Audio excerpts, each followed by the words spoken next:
Avant de commencer la session donc sur le calcul haute performance, les schémas numériques et architecture, je vais donner la parole une minute à David.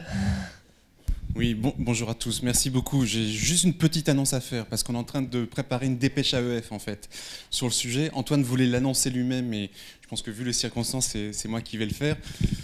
Antoine a retrouvé ses clés. D'accord. Et non, il n'est pas venu en moto et c'est un scooter. Merci beaucoup, je vous souhaite une bonne journée. Merci David. Ok, donc dans cette session, on aura donc 5 exposés, donc avec le même format qu'hier, hein, à peu près donc 20 minutes d'exposé, 1 ou 2 questions maximum après chaque exposé, puis un petit moment de discussion et de débat à la fin. Donc le premier exposé, c'est Régis Duvigneau d'Opal, et qui va nous parler donc d'aspect middleware, plateforme, avec la plateforme NUM3.6. Voilà. C'est bon les micros là ? Donc je vais essayer de vous tenir réveillés en vous présentant alors, ce qu'on appelle nous Numesis, le 3 étant plutôt un E à l'envers. Donc Numesis, une plateforme logicielle développée à Sophia et dédiée à la simulation numérique. Donc quelques mots tout d'abord de contexte et d'enjeu. Donc le contexte qui nous intéresse ce matin, c'est celui de la simulation numérique, c'est-à-dire la résolution numérique de systèmes d'équations en dérivées partielles. Donc typiquement, les applications qui vont nous intéresser vont être empruntées à la mécanique des fluides, à l'électromagnétisme, la mécanique, la thermodynamique, et bien sûr le couplage de toutes ces disciplines. Donc de manière à bien comprendre les enjeux, il est important d'avoir quelques idées en tête. Tout d'abord, il faut savoir que les codes de simulation, les gros codes, qu'ils soient commerciaux ou académiques, sont des logiciels qui sont développés pour certains depuis plus de 20 ans. Donc on a un temps de développement très long. Bien sûr, ces développements ont été faits par parfois plusieurs centaines de personnes qui ont des profils variés. Ça va de l'étudiant jusqu'à l'ingénieur qui est spécialiste de logiciels. Ce sont généralement des codes qui sont écrits dans des langages assez bas niveau, par exemple en Fortran ou en C, rarement orientés objet. Et ce sont également des codes qu'on va retrouver sous différentes licences, depuis les codes open source jusqu'à des codes qui ont juste des licences commerciales. Il est important aussi de se rendre compte d'un problème qui est celui du temps de calcul. Aujourd'hui, pour des simulations complexes, réalistes, on a assez facilement des simulations qui vont durer plusieurs semaines sur plusieurs centaines de cœurs. Donc c'est un emploi assez particulier. Ensuite, il faut également se rendre compte que les codes de simulation ne sont pas utilisés de manière isolée, mais font partie d'un écosystème ou d'un environnement numérique. Je veux dire par là qu'en amont de la simulation, on va avoir des préoccupations liées à la géométrie, par exemple, avec du CAD, avec de la génération de maillage, éventuellement de l'adaptation de maillage en cours de simulation. Et a posteriori de la simulation, on va avoir des problématiques de visualisation, de base de données, d'optimisation, et ainsi de suite. Et enfin, dernier point, on s'intéresse de plus en plus à des problèmes multiphysiques, à des problèmes couplés, où différents solveurs vont avoir à s'échanger des informations. Donc ce contexte étant posé, quels sont les enjeux? Alors je parle ici d'enjeux en termes de, pas enjeux scientifiques, mais enjeux en termes de développement logiciel. Le premier enjeu, ça va être de gérer ce développement sur un temps très long, et donc d'avoir une pratique de type intégration continue qui va permettre de ne pas avoir un code qui va se dégrader au fil des années. Deuxième enjeu, pouvoir avoir une intégration facile des nouvelles contributions, sans avoir à comprendre toutes les subtilités de l'ensemble du code qui peut faire plusieurs centaines de milliers de lignes. On pense notamment là aux contributions qui peuvent venir d'étudiants. Bien sûr, on va chercher à coupler des codes qui peuvent avoir différents langages, différentes licences. Plus difficile, on va essayer, ou on serait intéressé par prendre des bouts de code de ces logiciels et éventuellement essayer de les mettre dans un autre logiciel, typiquement pour faire du benchmarking. Et ces genres de choses sont assez difficiles à l'heure actuelle, tout simplement parce qu'il n'y a pas vraiment de standard pour définir les données utilisées. Il est important également de partager le développement autant que faire se peut, parce que comme je l'ai dit en contexte, on a affaire à une chaîne finalement de traitement numérique et on est généralement pour la recherche intéressé par un point. Par exemple, moi je peux m'intéresser au développement de schémas numériques.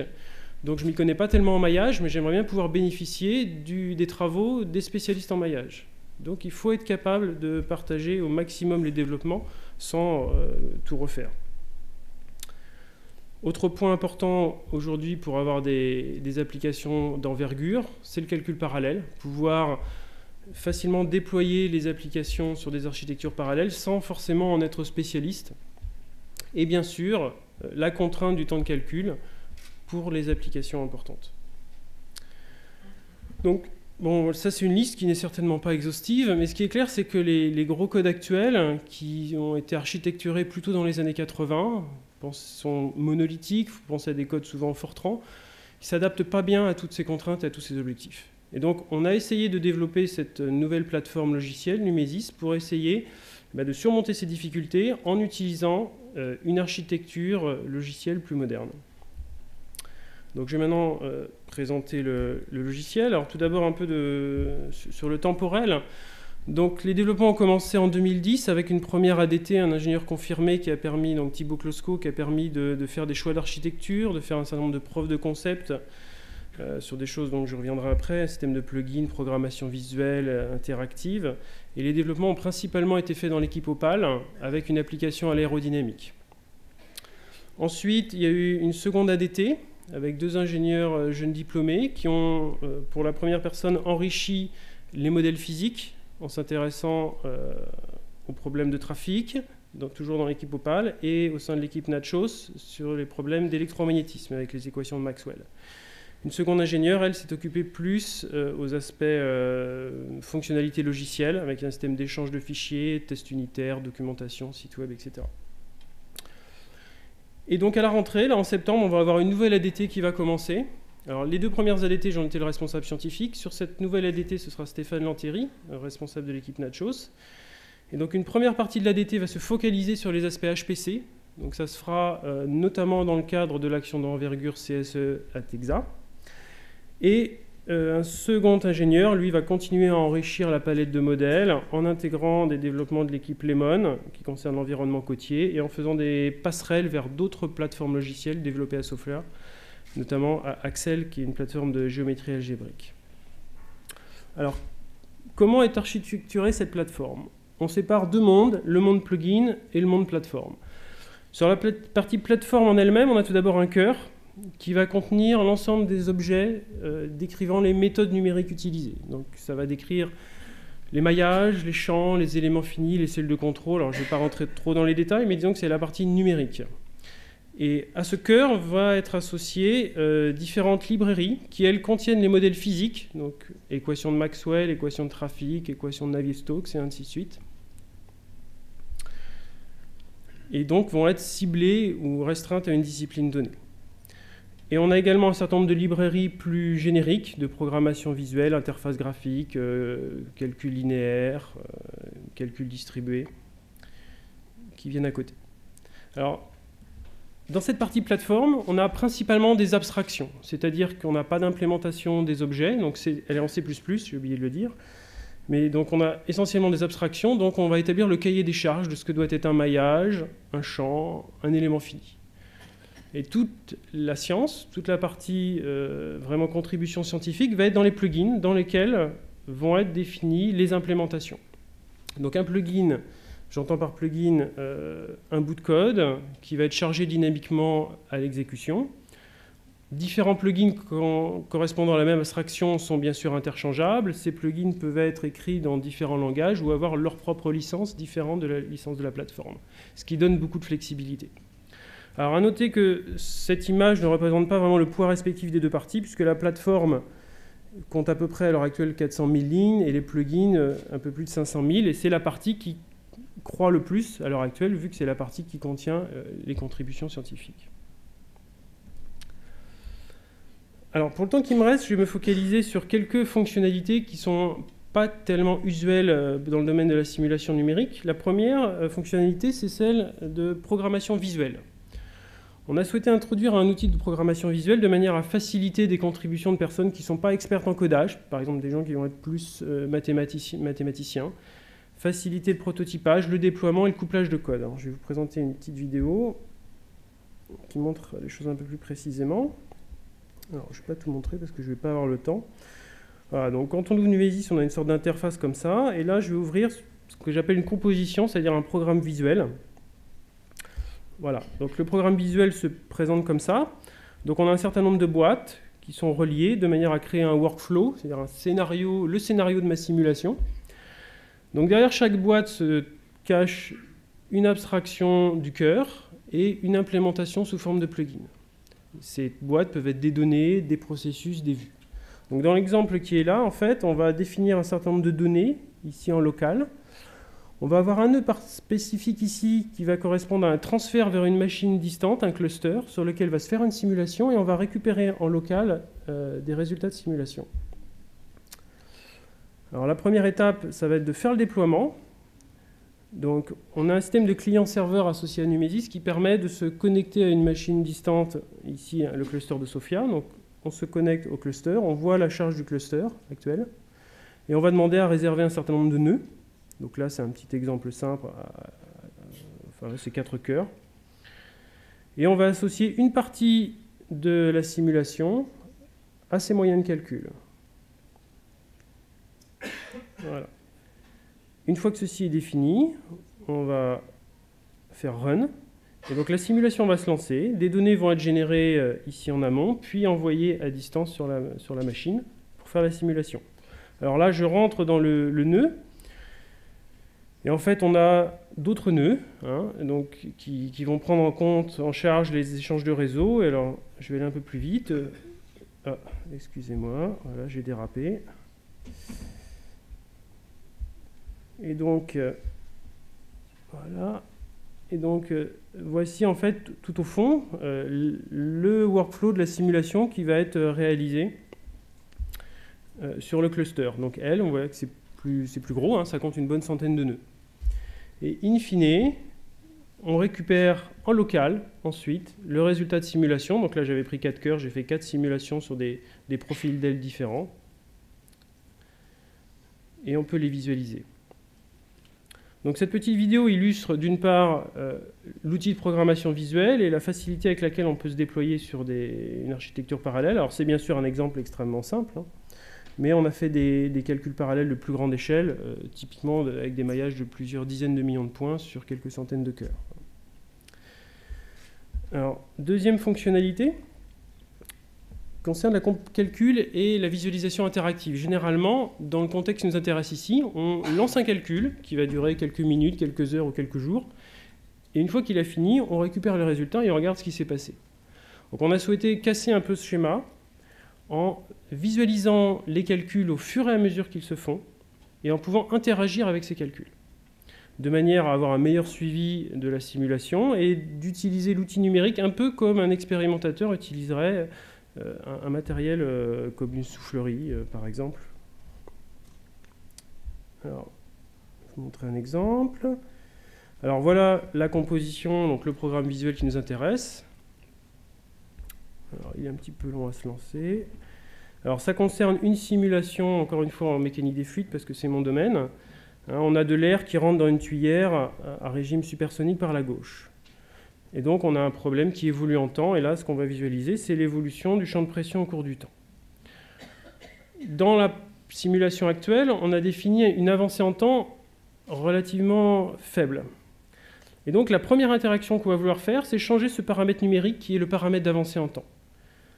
On va le changer, et là quand on clique OK, vous allez voir que la simulation va s'accélérer, parce qu'on a changé ce paramètre dans la simulation. Donc ça, c'est un premier exemple d'interaction de l'utilisateur avec la simulation en cours, un changement de paramètre. Donc ça peut peut-être vous sembler extrêmement simple, mais dans le monde de la simulation numérique, ça ne se fait, à ma connaissance, jamais. Donc là, en fait, d'un point de vue de la physique, on a une onde de choc, c'est-à-dire une onde de pression qui va être créée ici, qui va aller rebondir. Sur la méthode numérique utilisée là, on a une méthode numérique assez basique et assez peu précise, puisqu'on devrait avoir là une discontinuité des champs, alors qu'on a une évolution très progressive. Donc, la deuxième interaction qu'on va vouloir mettre en place, ça va être carrément un changement de méthode. Et donc, au cours du calcul, on va changer le plugin qui calcule, qui fait une partie des calculs. Donc, pour cela, je retourne dans la partie programmation visuelle. Et je vais changer le plugin associé à une décomposition. On avait ici un flux dit de Rusanov. On va regarder l'ensemble des implémentations possibles de cette abstraction. et on va passer sur un flux plus précis. Et on va constater effectivement que eh bien, la simulation se modifie et s'adapte à cette nouvelle méthode numérique. Et on commence à voir justement cette onde de choc qui rebondit. Alors on va même aller un petit peu plus loin. On va se rendre compte que dans notre programme, on avait oublié une connexion. Donc on va connecter en fait ce qu'on avait oublié, on va passer sur un schéma d'ordre élevé. Et là, vous allez voir que la capture de la discontinuité va devenir bien meilleure.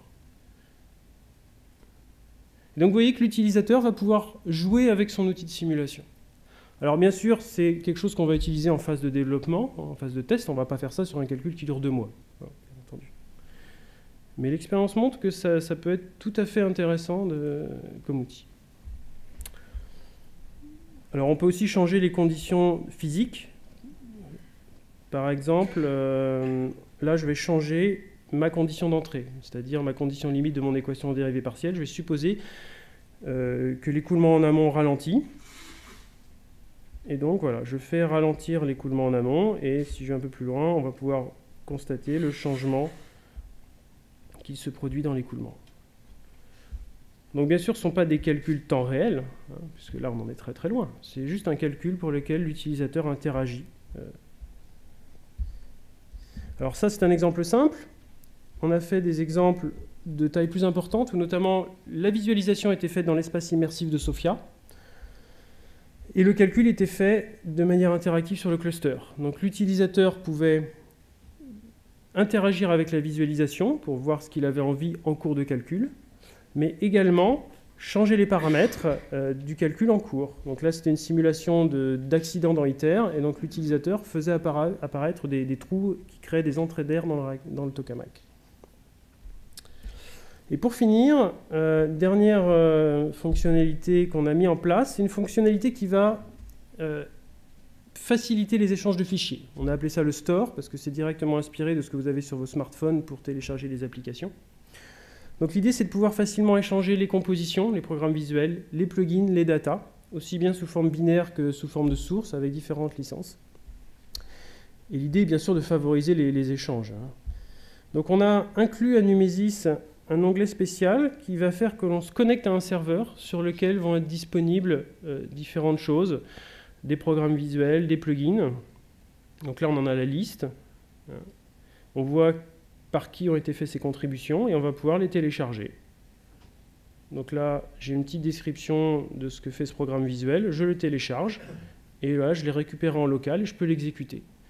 S'il manque des composants logiciels, par exemple des plugins ou des données, on peut également les récupérer automatiquement. Voilà, donc là, c'est un exemple d'un petit maillage qui se déforme. Et donc, on souhaite, par cela, faciliter les échanges entre différents spécialistes de différentes disciplines. Et on pourra imaginer un store sur lequel il y aurait tout un tas de composants numériques, modèles physiques, et l'utilisateur pourra aller récupérer les composants qui lui manquent pour lui se concentrer sur ce qui l'intéresse le plus pour ses recherches ou pour ses applications. Donc là, j'ai été chercher une autre composition, qui est une simulation entière, beaucoup plus importante.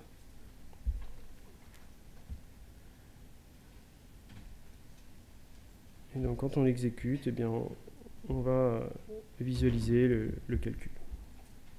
Voilà. Alors, dernier point que je voulais dire, c'est que les développements qui ont été faits ici pour Numesis ont ensuite, à SOFIA, on a pu en faire bénéficier d'autres projets de développement logiciel, dans des contextes très variés, que ce soit de la simulation de marché de carbone avec Carbon Quant, ou de la géométrie algébrique, ou des simulations de problèmes biologiques. Et donc ces développements initialement faits dans Numesis ont ensuite profité à d'autres, ce qui est bien sûr souhaitable. Donc j'en arrive à la conclusion de cet exposé. Donc à l'heure actuelle, Numesis, vous avez vu ça quelques années hein, ça a été développé par 3 ingénieurs. Il y a actuellement 2 équipes de recherche, Nachos et Opal, pleinement impliquées. Il va y avoir une 3e, l'équipe Lemon, qui va commencer. À noter qu'on utilise 3 plateformes communautaires technologiques de SOFIA, le cluster, l'espace immersif et le logiciel DTK.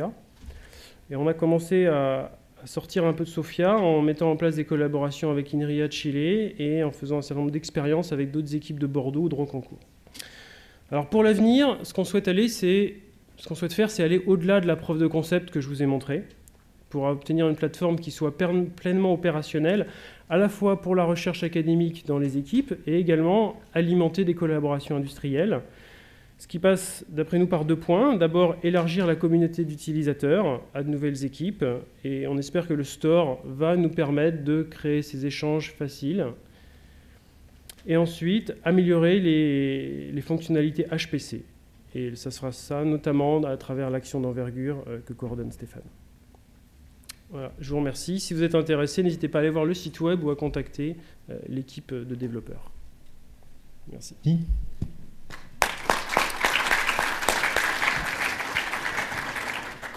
Donc on a le temps pour 1 ou 2 petites questions rapides. J'ai endormi tout le monde. Sans regret. Ah, Claude. Une question dont tu as insisté sur les aspects importance du développement, etc. C'est quoi le futur? C'est quoi la maintenance? C'est comment ça s'organise après? Tu veux dire ce qui manque, ce qu'on va rajouter dans la plateforme là? Comment elle va vivre? Comment elle va vivre? Quel est le scénario envisagé pour la suite de la plateforme? Ce qu'on envisage, alors ce que vous avez sans doute remarqué, c'est qu'à l'heure actuelle, seules les équipes INRIA, on n'a pas diffusé la plateforme en dehors de l'INRIA. On cherche déjà à avoir une certaine maturation, parce qu'il a fallu quand même un certain nombre d'années pour qu'il y ait une maturation de la plateforme qu'elle soit déjà utilisable pour la recherche. C'est l'état actuel.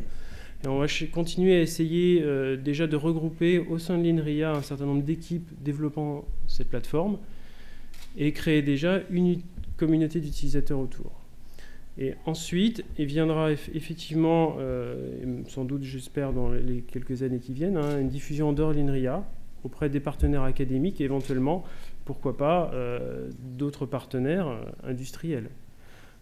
Je pense par exemple, aujourd'hui il y a pas mal de projets ANR qui s'organisent autour de Scilab. On pourrait très bien imaginer de tels projets autour de Numésis pour faire vivre cette plateforme, avec bien sûr une focalisation sur ces aspects simulation HPC. Oui, juste une petite question. Est-ce que vous avez des mécanismes de reproduction de simulations précédentes? C'est-à-dire une sorte d'archivage, qu'on puisse revenir sur des simulations faites et les reprendre? Les résultats sont, de manière classique, j'allais dire, les résultats sont stockés, sont écrits sur le disque. Mais oui, mais il n'y a pas de mécanisme d'archivage. Et on les relie. Non, d'archivage de bases de données, par exemple. Oui. Non, ça n'a pas été mis en place. D'accord, parce que c'est aussi une question qui revient dans les... Je l'avais mentionné dans le contexte, effectivement. Bon, ça n'a pas été notre préoccupation immédiate, c'est vrai que ça pourrait l'être. Bon, on met dans la plateforme ce que les utilisateurs veulent y mettre à l'heure actuelle. On est encore il n'y a que 2-3 équipes qui sont impliquées pour l'instant. Donc c'est vrai que les développements ont été conduits par des scientifiques qui s'y intéressent. Donc on pourrait tout à fait entamer ce genre de développement si ça intéresse des gens.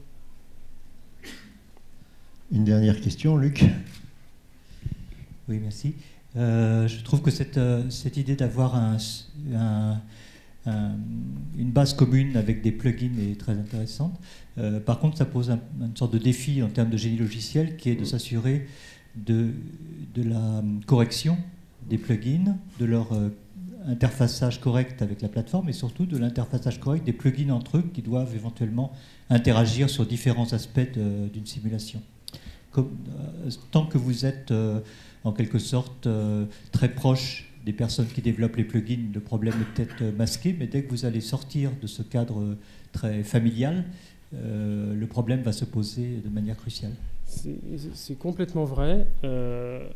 Alors c'est pour ça d'ailleurs que j'ai mis dans le futur, passer au-delà de la preuve de concept. Donc on est en train de regarder, notamment à travers le store, un système de versionnement très précis qui va assurer, lorsqu'on télécharge un plugin, qu'il est cohérent avec les autres choses qui sont déjà installées en local. Et donc on a mis en place ce mécanisme de contrôle. Donc ça répond partiellement à la question. Cohérent, eh bien, on vérifie notamment que si on a le plugin numéro version 1.48, il est cohérent avec les abstractions de la version 1.25 de la plateforme, et donc on va effectivement pouvoir l'utiliser. Alors c'est d'autant plus dur qu'on souhaite pouvoir diffuser des plugins sous forme de binaire. Donc il y a en plus la problématique d'être adapté aux architectures Linux, Mac, Windows. Donc on regarde ces choses-là. Je ne suis pas sûr d'avoir toutes les réponses. D'ailleurs, il faudrait plutôt demander ça aux ingénieurs du CED qui se fourniraient sans doute une réponse plus précise que moi. Mais c'est une préoccupation actuelle. Merci. Merci encore. Merci.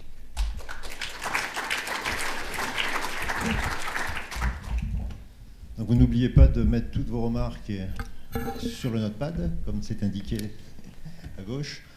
Donc le deuxième exposé, c'est donc Julien Diaz, de Magic 3D, à Bordeaux, sur le site de Pau. Et donc il va nous parler de l'action stratégique de collaboration entre INRIA et Total, qui s'appelle DEEP.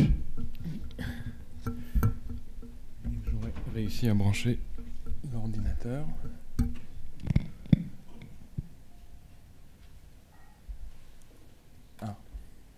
Tout à l'heure ça marchait. Bon, ce ne sera pas tout à fait en plein écran, mais bon, je pense que on voit le principal. Donc l'action stratégique DEEP, c'est une action stratégique qui a été mise en place en 2008. Donc une action stratégique de recherche entre l'INRIA et Total, et qui pour le moment en fait implique 3 équipes INRIA. Donc il y a l'équipe IPAX à Bordeaux, l'équipe Nachos à Sofia et l'équipe Magic 3D pardon, à Bordeaux, mais localisée à Pau. Et donc c'est dans cette équipe que je travaille moi. Donc je voudrais faire 2 précisions avant de rentrer dans le détail. La première, c'est que la responsable de DEEP, c'est Hélène Baruch, qui normalement devait faire la présentation, mais elle n'a pas pu parce que justement elle avait une réunion avec Total. Donc elle s'excuse de ne pas pouvoir être là aujourd'hui. La deuxième précision, donc, c'est comme on va le voir, c'est une action qui mélange à la fois des simulations numériques et du calcul haute performance. Moi, je suis plutôt côté simulation numérique, donc je vais essayer de vous présenter la partie haute performance. C'est pas exclu que je dise quelques bêtises, mais je pense que Jean pourra me corriger si tout n'est pas complètement correct. Donc, le principe de DEEP, c'est focalisé autour d'une application qui est l'imagerie sismique que je vais vous présenter par la suite.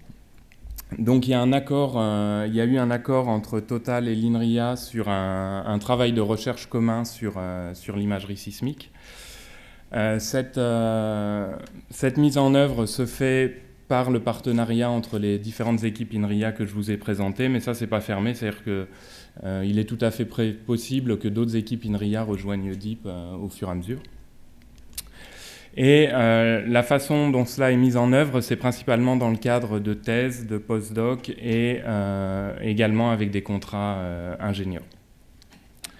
Et à l'heure actuelle, le personnel non permanent est principalement à Pau, donc ça s'explique pour des raisons géographiques. Donc déjà parce que c'est Hélène qui est le chef de DEEP, et la deuxième raison, c'est que le centre de recherche de Total est à Pau, donc ça simplifie les collaborations que les non permanents soient principalement à Pau pour discuter, dialoguer régulièrement avec Total. Et au niveau du budget, donc on a à la fois un budget venant de Total et de l'INRIA. Donc très rapidement le principe de l'imagerie sismique. Voilà un petit film que Total nous a prêté qui montre. Donc tout d'abord, vous avez ici la formation des différentes couches géologiques. Et ce que vous allez voir ici, les petites billes noires, ici, c'est les hydrocarbures. Donc je ne suis pas capable de pointer avec le pointeur, mais je pense que vous voyez les petites billes noires qui remontent dans le sous-sol et qui vont être piégées à certains endroits, donc principalement sous les dômes de sel. Et bien sûr, le principe de l'imagerie sismique, c'est de retrouver les emplacements de ces billes noires. Donc ça se fait donc quand c'est sous l'eau avec un bateau qui traîne des sources, qui envoie des ondes qui vont se réfléchir, et en fonction de ce qu'on a au récepteur, le but c'est de reconstituer l'image du milieu. Et donc la première image que vous voyez ici, c'est un forage raté. Donc il faut savoir qu'à l'heure actuelle, ça c'est les chiffres d'il y a 2-3 ans, il y a à peu près 20% de réussite dans les forages, c'est-à-dire un forage sur 5 ne donne rien, donc comme le premier. Enfin, 4 forages sur 5 ne donnent rien, pardon, et un forage sur 5 va réussir à trouver le pétrole. Donc quand on connaît les coûts assez faramineux d'un forage, on se rend assez vite compte de l'importance d'avoir des codes performants permettant de limiter d'augmenter ces taux de réussite. Et donc c'est un des objectifs de DEEP, c'est d'améliorer l'imagerie sismique et donc la reconstitution du sous-sol. Donc voilà un modèle de vitesse synthétique ici. Donc, oui, si j'arrive un peu mieux avec le pointeur quand ça ne bouge pas. Donc là, ici, vous avez les zones en bleu, c'est les dômes de sel. Donc en général, comme vous l'avez vu dans la simulation précédente, c'est là principalement où les hydrocarbures sont présents. Donc ce qu'il faut bien voir, c'est que c'est des milieux très très hétérogènes et qui varient. Donc si on zoomait, on verrait encore des variations à l'intérieur de ces milieux. Et les équations qu'on considère sont celles-là, donc c'est la seule équation de l'exposé pour vous présenter le problème. Donc ça relie en fait les contraintes dans le domaine au déplacement du déplacement du milieu. Donc ça c'est une formulation en premier ordre. On aurait pu étudier la formulation au second ordre uniquement avec les déplacements, mais comme on le verra, pour la condition d'imagerie, on a aussi besoin des contraintes, donc ça explique qu'on considère cette équation un peu plus coûteuse à résoudre. Et donc ce qu'il faut voir peut-être, ce qui n'est pas apparu sur la simulation d'avant, c'est que il faut faire une simulation par source et qu'il y a toute une série de sources qui vont être lancées. Donc ce qu'il faut bien comprendre, c'est que non seulement une simulation est coûteuse en temps de calcul, mais en plus il va falloir faire ces simulations environ 1 millier de fois. Donc là, le principe sur un exemple beaucoup plus simple que celui que vous avez vu précédemment de l'imagerie sismique. Là, je vais vous présenter la reverse time migration. Donc, ce que vous voyez à gauche, où est-ce qu'il est mon pointeur? Donc, l'image de gauche, en fait, représente une source dans un milieu acoustique qui explose. Ce que vous voyez, c'est là, on a deux milieux avec deux vitesses différentes. Donc, vous voyez une onde transmise en bas, une onde réfléchie en haut. Et le principe de l'imagerie sismique, en fait, consiste à coupler cette simulation. Donc, nous, on va simuler cette partie-là. Et on va le coupler avec l'image du milieu qui, elle, représente en fait ce qu'on a reçu au récepteur et qu'on va renvoyer à l'envers dans le domaine de calcul. Donc c'est pour ça que ça a une tête beaucoup moins compréhensible que la première image. Donc je vais revenir en arrière pour que le film se repasse. Voilà, donc là en fait vous voyez que c'est en temps inversé, vous voyez que toute l'onde se reconcentre. Et à chaque instant, en fait, on va faire une corrélation entre l'image de gauche et l'image de droite pour obtenir une image. Et on additionne le résultat sur tous les instants. Voilà. Et donc c'est ça en fait qui va nous donner une image du sous-sol. Donc la RTM, c'est pas un vrai problème inverse au sens où ça va pas nous donner les caractéristiques, les vitesses du milieu, mais ça va nous permettre de replacer les interfaces. Parce que vous voyez ici que vous avez une concentration d'énergie quand vous faites la corrélation entre les deux images, une concentration d'énergie à l'interface entre les deux milieux. Donc là, l'expérience que je vous ai présentée, c'est avec une seule source, donc décidément le pointeur, j'y arriverai pas. Si. Une seule source au milieu, et vous voyez qu'avec une source au milieu, vous reconstituez qu'une toute petite partie de l'image. Donc ce qui explique que dans les expériences de simulation numérique, vous devez faire ça avec une centaine de sources qui vont parcourir tout le domaine, de façon à pouvoir reconstituer l'interface totale.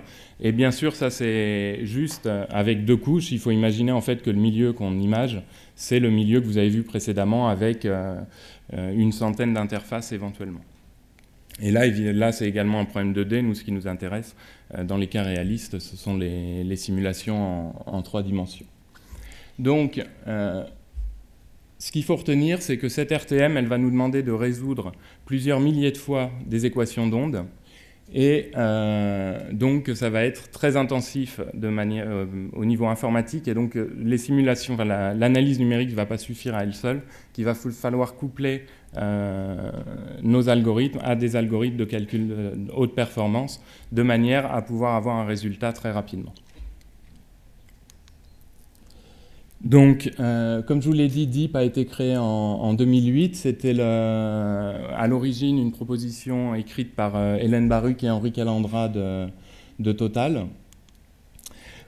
Ces objectifs, donc, c'est la construction de logiciels pour imager ces parties hétérogènes de la surface terrestre.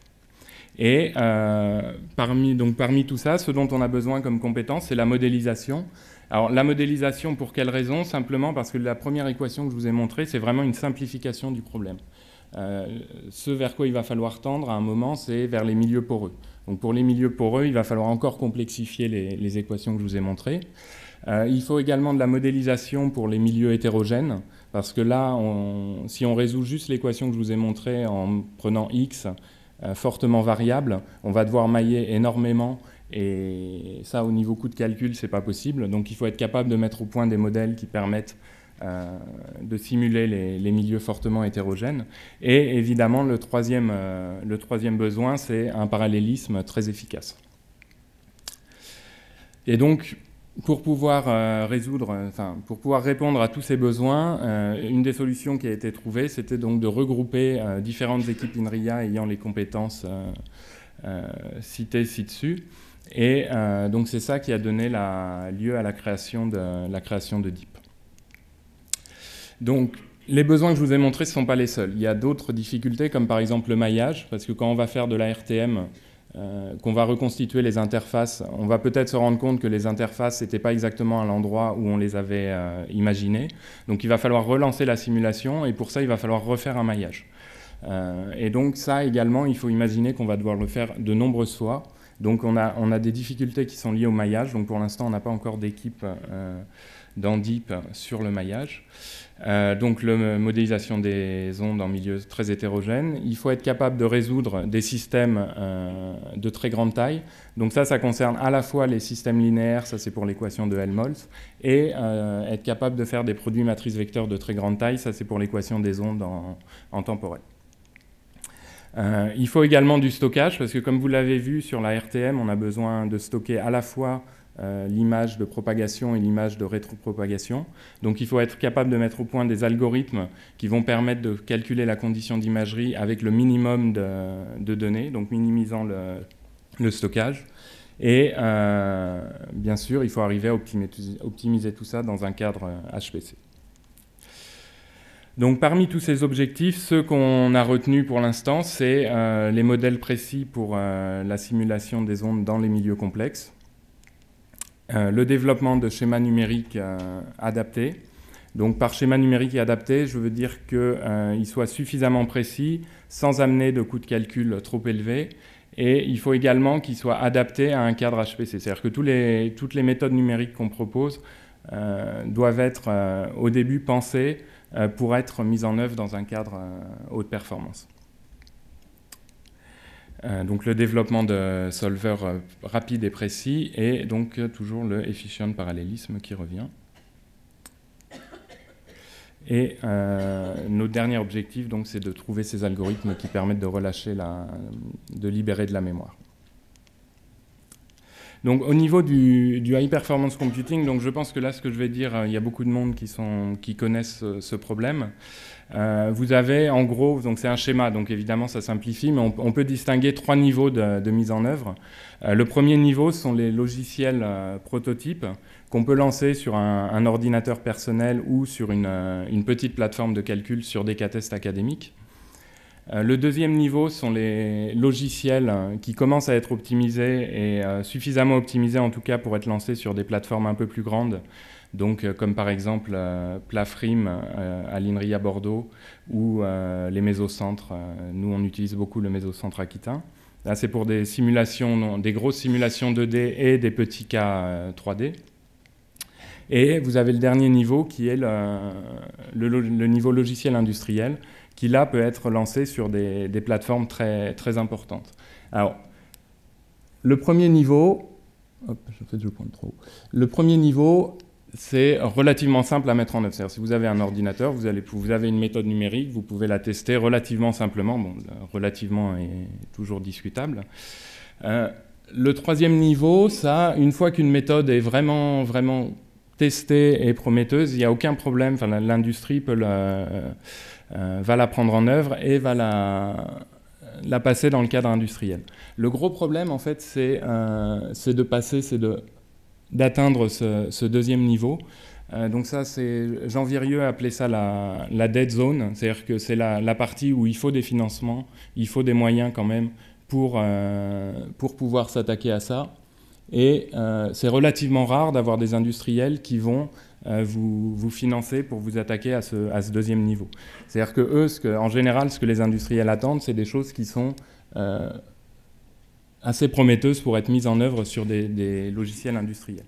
Et donc la chance qu'on a, nous, c'est que Total est conscient de ce problème et donc met des moyens pour qu'on s'attaque à ce deuxième niveau. Et nous, c'est principalement là où on intervient.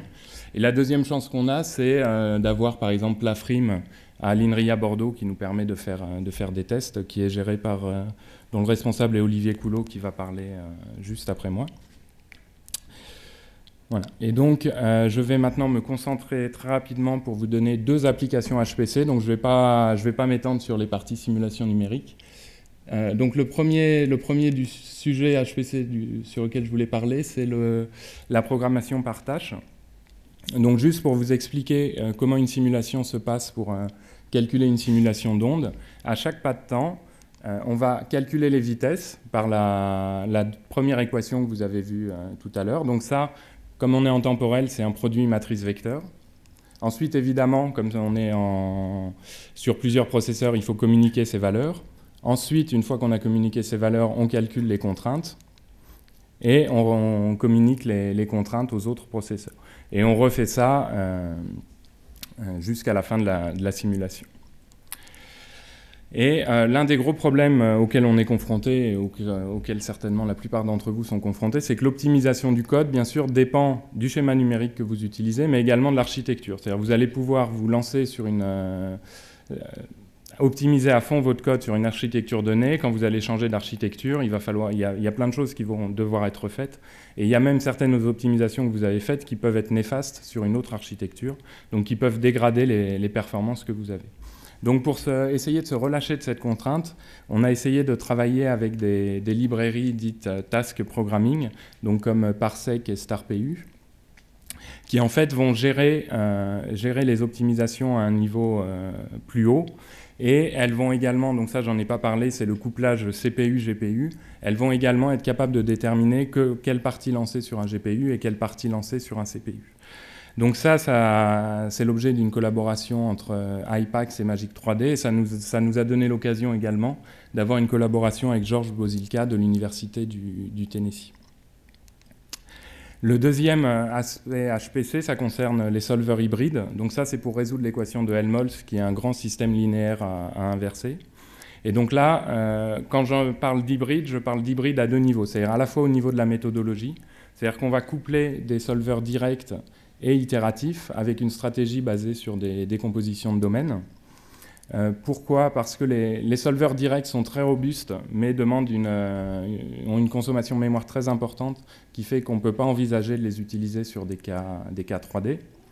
Et les solvers itératifs, eux, n'ont pas ce problème de mémoire, mais parfois, assez souvent d'ailleurs pour Helmholtz, ne convergent pas. Et donc l'idée, en fait, c'est de faire de la décomposition de domaines et de résoudre de manière directe chaque bloc, chaque petit domaine, et de manière itérative le produit matrice vecteur, former des interfaces entre les domaines. Et donc là, il y a tout un travail qui consiste à minimiser la taille des interfaces entre les domaines. Et donc il y a un travail mathématique à ce niveau-là. Et il y a un autre travail qui concerne les architectures hybrides, donc CPU et GPU.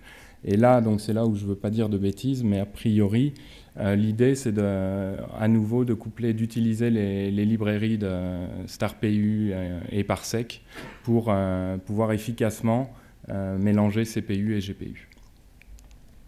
Voilà. Et donc je termine par vous présenter je termine cette partie HPC en vous présentant le supercalculateur Pangea de Total, sur lequel on a l'occasion de faire quelques simulations. Donc voilà les caractéristiques techniques. Donc vous voyez que c'est quand même une machine très, très conséquente. C'est parmi les plus grandes en Europe. Donc ça, c'est vraiment pour lancer sur les simulations industrielles. Je vais vous parler très rapidement de l'organisation, maintenant que je vous ai montré les aspects scientifiques. Donc, il y a un comité scientifique qui est composé des 3 chefs d'équipe des équipes projets, IPAX, Magic 3D et Natros, et des membres de Total. Donc vous voyez les noms ici. Il y a un meeting annuel, un workshop annuel et un budget de 120 kg € par an. Ce budget est destiné donc au meeting, à l'organisation du meeting, du workshop et également à payer un ingénieur qui facilite le transfert entre l'INRIA et Total. Et ça a été renouvelé pour 5 ans récemment. Donc voilà la composition. Vous voyez dans la composition qu'il y a à peu près 2 membres de chaque équipe, 3 personnes de Total. Au niveau des non permanents, pour l'instant, on a 5 thésards. Donc ce qui est important de savoir, c'est que les thésards, même s'ils sont dans différentes équipes, ils communiquent entre eux, donc ils peuvent échanger sur les problèmes rencontrés, et ils communiquent également régulièrement avec Total. Et donc le XXX to be hired ici, c'est l'ingénieur justement qui va nous aider à faire le transfert entre Total et l'INRIA. Très rapidement, les anciens membres, pour vous montrer que les anciens membres arrivent à se caser donc, assez souvent dans l'industrie et assez souvent chez Total, justement, du fait de ce partenariat. Les collaborations nationales et internationales que nous ont permis de lancer DEEP. Donc ça, il y a le CERFAX, INSA Rouen, INSA Toulouse et l'ISTER à Grenoble, là c'est des géophysiciens. Et vous voyez donc un certain nombre de collaborations internationales, donc à la fois avec l'Espagne, les USA et également l'Université de Séoul et l'Université de Novosibirsk. Voilà. Et donc, je finis par vous montrer une expérience un tout petit peu plus réaliste que tout à l'heure. Ça, c'est le modèle synthétique de Marmouzy. Et voilà l'image qu'on a obtenue récemment sur ce modèle avec nos algorithmes. Donc, on voit qu'on reconstruit à peu près les interfaces. Et donc, je vais passer ça parce que je suis en train de dépasser mon temps de calcul, mon temps de présentation. Voilà, je suis focalisé sur temps de calcul. Je vous laisse lire les perspectives et je vais m'arrêter ici. Ouais. Merci.